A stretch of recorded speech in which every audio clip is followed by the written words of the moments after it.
What's going on, everybody? Welcome back to another episode of Hang 10. I'm hanging out with Chris Reckling. Chris, What's thanks up? for coming on, man. My pleasure, man. If we're going to talk about surfing, it's, You're the guy. no, I'm not the guy, but if you can take me away from my regular day job, the doldrums of doing work, and talk about surfing.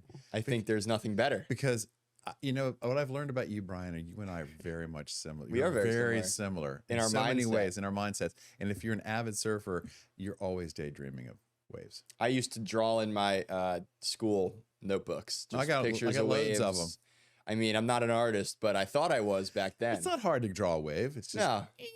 You're kind of There you just go. like shading the same area for like an Over and entire over. class period. And that just goes to prove and to show that we as surfers, and I don't care where you live, we're all frustrated to a point because, and people who don't surf, they don't understand. They just go, well, it's beautiful out. Why don't you go surfing? I'm like, well, there's no surf. There's a lot of things that have to come together. So we're all frustrated with slow surfers. So we the 99% of the time we daydream about it. And then the You other mind percent of surf. the time we like, okay, we get to do it. You mind surf. We're getting into the winter season. Ugh. And we are putting on more rubber. We're starting to feel heavier in our wetsuits. Yeah. Also, holiday season, we're putting on more pounds too because we're eating so much food. Speak for yourself. At least that's my problem. Yeah, it's mine too. The surfboards are, gonna have to up the volumage on our Yeah. surfboards now because of Yeah. that. But we're obviously getting into the winter. Mhm. Things are getting colder. Surf Ooh. sessions are taking a little bit of an extra little motivation to get out there. But I feel like some of our best swells of the year, like if you think East Coast, the swell of the year is on its way. Yeah. A lot of people, they dream of that swell of the year being in the summer, but usually it doesn't happen in the summer. The biggest storms are winter storms usually for our biggest surf or the hurricane swells. But Yeah. for the most part, I feel like winter swells are like our swells that pack the most punch and are usually biggest. Yeah, I agree with that. But one of the problems with that is, especially lately, we've had so many down days and Yeah. so many lulls between. Like you may have gone from spring suit to booties. You might have gone, you might have missed 3 weeks, 4 weeks, and the temperatures have dropped drastically. So, and then you jump into full suit, gloves, and booties, and then maybe you get in that 4-3, and it's overhead, and the paddling's it's tough. and the paddling's a little bit more difficult, and the conditions are a little tougher. And let's just say you're like an advanced age like myself, not you young bucks. It's harder. Right. Your bodies are stiffer, they're not as Right. flexible, and then when you put the rubber straitjacket on, it's hard. Yeah, and it definitely feels like a straight jacket sometimes, especially like the later you get in the winter. If you have the 5'4" wetsuits on, or my northeast friends, we are very 5'4". familiar with the 5'4" and even the 6'5" wetsuits. They feel heavy. I don't know many people that go 5'4" here. Oh, really? Yeah, You can get away with a 4'3", yeah, even in the heart of the winter. yeah, it's chilly, but forever it was always a 4'3". Even I've always been a 3'2" right to a 5'4" guy. I skipped the 4'3" because I was kind of a wimp. You can get away with 4'3" here. Yeah. You can. Okay. That's And good to especially- know. And even if you go to the Outer Banks, because it's always a little bit warmer, and a couple of degrees makes a big difference. It does. as you know. It makes a huge difference. Just a couple of degrees. or the sun being out makes a big difference too. And that's what and okay, so I'm glad you brought this up. This was 2018 December 21st. Yeah. So, and this was just a nor'easter that cleaned up, and it was kind of a groundswell for the Right. most part. But look how long that wave is. That's at Sandbridge. Yeah. Oh, this is Sandbridge. This looks This- like the Outer Banks. It's Sandbridge, yeah. So every dog has its day. Right. Oh, totally. And this was Sandbridge, and what a great session. Super long rides, great day of surf. And it was chilly, but I feel like that wave is also bigger than it looks. You know this Oh, phrase, it's always bigger than it looks. When you get out It's there, you're like, oh boy, this isn't Yeah. what it looked like from the beach. yeah, it was definitely bigger. But as you can tell, also, it was very user friendly. There was lots of time between sets. It Right. wasn't like Duck Dive City. It wasn't one after another. You paddle out, without getting your head wet, and then boom, drop into the wave of your life. Also, I feel like Sandbridge, because I've surfed it a couple times, really fun, by the way. It's if you want to get away from the crowd of the Virginia Beach oceanfront, it's a great place to kind of find your own sandbar. I feel like. absolutely. Yeah, But- I had a place down there for about 28 years. So. The way the sandbars are shaped down there, I feel like most of the year at least, You have sandbar, deep hole, sandbar, deep hole. So you have these channels where you can kind of paddle out a little bit easier. Yeah, I don't know about that. You know, you don't think so? No. Every single time I've surfed there, I haven't had any problems with paddle outs. Well, I guess consider yourself lucky. Yeah, it's the East Coast. You know, Sandbridge has added so much sand to the beach. Dredging? Beach renourishment. Every 4 or 5 years, they renourish the beach, and it always causes havoc with the sandbars, but it always, in the long run, helps them out. But look how cold that picture looks in comparison to, I pulled this one up from the last time you were on, to this one. Blue water, you're in a surf shirt and shorts. That's Cape Hatteras Lighthouse in August. The difference. And it was a no swell day. Right. But there's always something to ride. Always something to ride. Yeah. I mean, you're closer to the continental shelf. You're kind of more exposed to a wide range of water. Yeah, green, surfing beautiful. with my 2 boys, which was the dream come true. And then you got this, a chocolate milkshake in the ocean. Offshore, though. It's blowing offshore, too. That's also you have to kind of worry about in the winter. Not only are you putting on the extra weight with the wetsuit. I think I'm going to do this experiment. I'm going to get a scale one of these days and kind of weigh myself soaking wet in a winter suit. I think it's probably a good 5 to 10 pounds you're adding on easily with the water weight. Yeah. But on top of that, the strong offshore wind. You're kind of, going against Mother Nature. Late drop. You're late dropping a lot more in the winter, I feel like. And that coming up your face. So one of the things about surfing in the wintertime is you have to really play your cards right. And like for me, this is for me, and I'm a little older and I don't surf as much in the wintertime as I used to. Everything has to be just right. Right. It can't be, I'm gonna wait for the swell to calm down. It's the day after the storm. I'm gonna wait for it to calm down. I want it to be a little more user friendly. I want to have more fun than be frustrated. Right. I don't want to get out and be fighting the current or being smacked in the face by every set coming in, paddling against, set after set and duck diving and just, I don't want that. Of course, because that's not enjoyable. User friendly in the wintertime. You want low stress environment. Yeah. Okay. That's the dream, right? I'm a wimp. No. Northeast surfers, you got to be tough. Oh yeah, I'm not so tough anymore. East Coast in general, I feel like really, because it does get cold in the winter. North Carolina, hell yeah, it definitely doesn't freezing. It definitely isn't. Sun. You're tan in January. It's not like that. It's not Florida. I've always said it doesn't feel cold until it drops below 50. Right. For air temperature or water temperature? Just surfing in general. Okay. And surfing in the wintertime, 55. No problem. No problem. No problem. Especially 54, when the sun's out. Yeah. 52. No problem. 49. That's when that trickled down the back. You will not find Chris Reckling in the lineup. I don't know, for some reason, once it gets in the 40s, but I have surfed in 38-degree water temperature. Oh, well, you're going to love this. I've surfed, very rarely. I've actually, I'll save this for after the break, but I've got some wild surfing in the cold experiences. And Jersey is only a few hours north. But you'd be surprised at how much of a difference it makes. I know. It really does. I just can't imagine. We'll take a quick break. We'll be right back.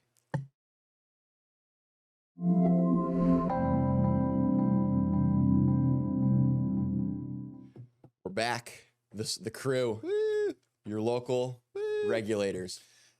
We're just dreamers. We're dreamers. Like just anybody who's been bit by the surf bug, and I know you've got it, which is good because I've got it. Because no shame in it. There are degrees of surf bug. You're either 1 to 10. There is levels to this, and you're at a 10. I'm at a 10. I might be at a 12, honestly. The amount of money I've spent at the wave pool. That tells me you're at a 12. I've always been at a 10. I'm not going to go to a 12 because I've spent a lot of money at that wave pool. I don't know if that put some points on the board for me. It does, but you know what? That's cool. I think it's awesome. It is awesome. It's just a way to keep surfing when it's flat. Yeah. So how cold is the water in the wave pool? Right now, the wave pool. It's very dependent on the air temperature. So right now it's probably, if I had to guess, we've had some fluctuations in our temps recently, but it's probably mid 50s, maybe upper 50s, mid to upper 50s, which is no big deal. No big deal. You're not duck diving, and if the sun's out, it's no big deal. My biggest thing is what are they going to do when it's middle of the winter and it gets freezing cold for 2 weeks? You're going to get a deal. Hopefully. But you're going to be out there. No, my question is, how are they going to keep the pool from freezing? Oh, that's my bigger question. I think there's chemicals they can put in it. Probably. So, you mentioned cold up in Jersey. Mentioned cold in Jersey. Now, you think this picture here is probably, most of the East Coast looks pretty similar when it gets cold. Big nor'easter swells, the water's all brown, you get that strong offshore wind. New Jersey looks very similar to this. Yeah, I would think so. It sometimes gets very big. It can be, 10 to 15 foot and looking like this and scary. Well, the difference with that wave right there, that wave is very long. It's a very long wave. It's not a peaky wave. And Jersey can get very peaky. It's very peaky, and it just goes up in size and pitching. And that one was a long pitch, but not as right. New Jersey, it can wedge and like just detonate in one spot sometimes. And if you are there, that movie The North Shore, when the wave breaks here, don't be there. You're going to get drilled. Yeah, that's New Jersey in the wintertime in a lot of spots. And mostly all sand bottom. So sand bottom, but the way that New Jersey breaks, it comes out very similar to like Rodanthe south towards Hatteras. It comes out of much deeper water.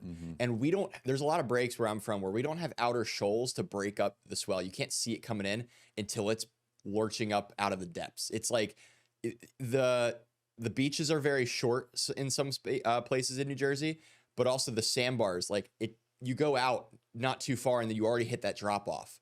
So like you're not seeing waves coming in from way out the back. They kind of just lurch up. Oh, that's almost cool. like shore break. It's really cool. So like paddle outs are a lot of times pretty short, but it gets really big and it all focuses that energy onto that one little slab of sand. So that's kind of how Jersey is. So it's a little bit intimidating. It's, Bayhead is probably the best barrel wave in New Jersey. That's kind of where I grew up surfing. People called it like the pipeline of New Jersey growing up. And it's gotten messed up over the years with dredging. And it hasn't really been itself since like, I think 2018, funny enough. Which I've got a bunch of pictures. So that was a really good banner year. It's interesting when you mentioned the lurch up. That's one of the things that excites me more than anything when you're out in the water. And it just kind of hits you right in the face. Knowing the water when it sort of drops. When the water level drops a little bit, you got a set coming in, and all of a sudden you feel the first wave comes and the second wave, and it just starts to drop beneath, and you're in that spot. I mean, that to me is like, that's the ultimate, like, okay, here we go. That's New Jersey. It's a good one when that starts happening. When the water level just drops. But funny thing is, my coldest experience ever surfing was probably do you know who Ben Gravy is? Yeah. Ben used to do a contest at his break called El Slamo, and it was what was it called? The El Slamo Classic. And he would do it every winter during a big nor'easter because the way that the beach was shaped there in this little novelty wave, it was offshore wind in nor'easters. It wasn't onshore or sideshore. It was offshore, and it was kind of sheltered in this inlet. So the waves were, if it was 20 foot out in the ocean, it was 6 foot in this little sheltered spot. And it was a really fun, punchy little wave that barreled. And I got invited out to do it one year. And it was in the middle of the winter. After a winter storm, there was 2 feet of snow on the ground. I'm going to do a future episode on this. I've been planning a future episode on this when I hit the anniversary of that swell. But this winter storm brought 2 feet of snow to New Jersey, the Jersey shoreline, like the Garden State Parkway, which is the road every surfer takes. If you're trying to go an hour south or an hour north, you're hitting the Garden State Parkway. It took us a 45-minute drive, took us 2.5 hours, me and my friends. Because we were just cruising like super slow through 2 feet of snow. And the highways were a mess. The Garden State Parkway was a mess. We get down to this event. It's the wind chill's -20. Ben's stoking out of his mind. He's like, yeah, we're running it. The waves were great. It was pumping. Like it was really fun looking. Like not too big, not too intimidating. Up north, it was bombing. Like waves were 15 foot. Here it was, maybe head high, a little overhead on the sets, slamming on the shore. But it was everybody rode soft tops in the contest because there's rocks all over the place and you don't want to lose your board. And it's all kind of about having fun, this contest anyway. Perfect. And just kind of sending it on these big slabby shore break waves. You guys are insane. And we were in our wetsuits on the beach in the snow. I still have clips. Classic. I still have clips. Actually, let me see if I can show you on my phone. You're really going to do this? You're going to throw it up there. This picture. is from, hold on, I gotta clear there we go. That picture is from, you could see the snow, me and my buddy John and the talking, soft top. and the soft top. That is 2 feet of snow on the beach. It's -20 out with the wind chill. And we are in our wetsuits for 6 hours. And I had a big poncho on in between my heats. And it was the most fun experience of my life, probably surfing. Wow. We didn't even get like that good of quality waves. Like we would drop in, get barreled, and get closed out on, crushed. That's good. Didn't even make a single wave. And you would, it was just guys getting worked, but it was so much fun. And a bunch of people showed up, dressed head to toe and just looking like, igloo, Eskimo people. Yeah. Just looking straight out of the Arctic. And we're just hanging out on the beach and having a good time. Winds like 40 miles an hour offshore. Was that in December? This was in February or late January of my junior year of college. Me and my friend drove 4 hours home from Penn State to do this contest. Yeah. You're definitely a level 12, 13, 14. It was the best. But that's like, when I think of winter surfing, I think of like snow, howling offshore wind, gnarly conditions. It's not like that here. Winter surfing here is a little bit more mild. I'm not going to complain about it. That's for sure. It's not. It's, the water temp around here usually doesn't get It gets to like 37 in New Jersey. Here it sticks around 42, 43. That's great. We don't get into the 30s that often. It's very rare. It's very rare. I want you to describe this picture. Okay. What is this? All right, so that was still 2018, and that was January 4th, 2018, and just getting shacked under a tree. We had a really big snowstorm, which is rare, as you know, around here. We had a really big snowstorm. It takes a lot. That was an Italian cypress in the front of my house, and it just got hit by snow and bent right over. And I said to my son, "Hey, Casey, why don't you go there and strike a pose?" So yeah, I mean, look, does he surf too? Yeah, my boys both surf. So he went under there and did a little backside hand grab. Yeah, there you go. Looks like pipe. But in the wintertime, you can get those beautiful moments. Yeah. And as a surfer, you see a wave in everything. Oh, of course. I mean? This is exactly, we were just talking about just drawing. Mind surf all the time. If you can't surf, you mind surf. We were just talking about how daydreaming. We daydream and we draw waves in our little notebooks. Yeah. Look at that. That's a big wave right there. I'm trying to find sometimes something is like a tissue box will if the tissues are coming out of it a certain way, it'll look like a barrel, and I'll just be like, oh, tortilla chips are perfect. Tortilla chips are perfect. I look at them and I'm like, that's a barrel right there. You could find a barrel and everything, but that's cool. Yeah. You ever try the blue tarp method, skateboarding and through a blue tarp? I've seen videos of people do it. My friends did it down in Sandbridge 1 year with their kids, and it worked out fine. But I've never done it. So that's what this picture is kind of reminding me of. You know what? Sometimes you just got to make your own fun, like you guys did with Ben Gravy. You go out on the biggest day and get hammered, just get smoked for 6 hours straight, and just have fun doing it. And then one of those days will be clean and warm and sunny and fun, and like in the dead of winter, it's just what you got to do. Oh, totally. There's there wasn't a wave park when I grew up. Like I said, there is levels. There is levels to East Coast surfing, or just the level of frustration is high. For yes. Okay. And then the second thing is, how big is your stoke? Most surfers are stoked, man. It's a bug. We're addicts. Once you get it, you can't shake it. We're addicts. Absolutely. It's a healthy addiction, I will say. The best addiction because, you're staying away from... opens your mind. You travel. You're out in Mother Nature. You're getting a good exercise. Yeah. Staying fit. I'm going to say this, though. We're a little different in our life, at where we're at in our lives. And if you're an older surfer out there, you know what I'm talking about. It's harder when you're older because your body is stiffer. It doesn't work. You're not as flexible. It's just harder to get up. It's harder to get in position.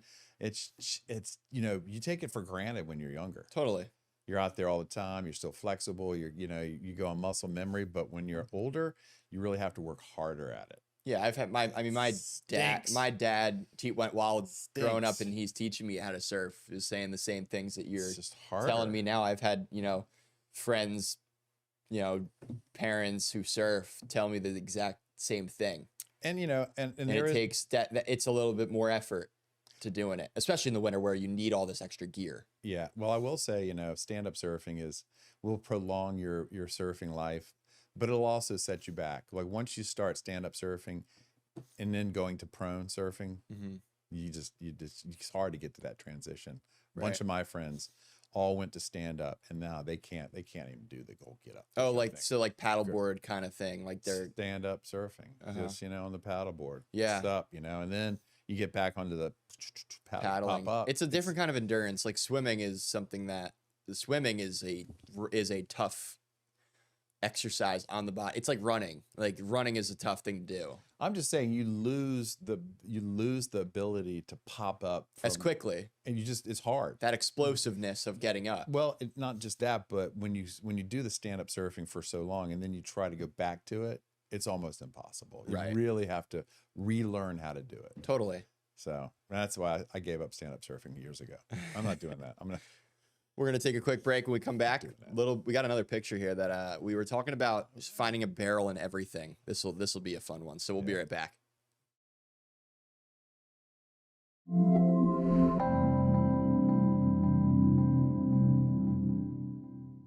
Chris, thanks for coming on. Hang 10. My pleasure, Brian. Michigan, Surf City, buddy. Always like chatting with you about some surf stories or just what you think about certain things in surfing, because I feel like we could do this all day.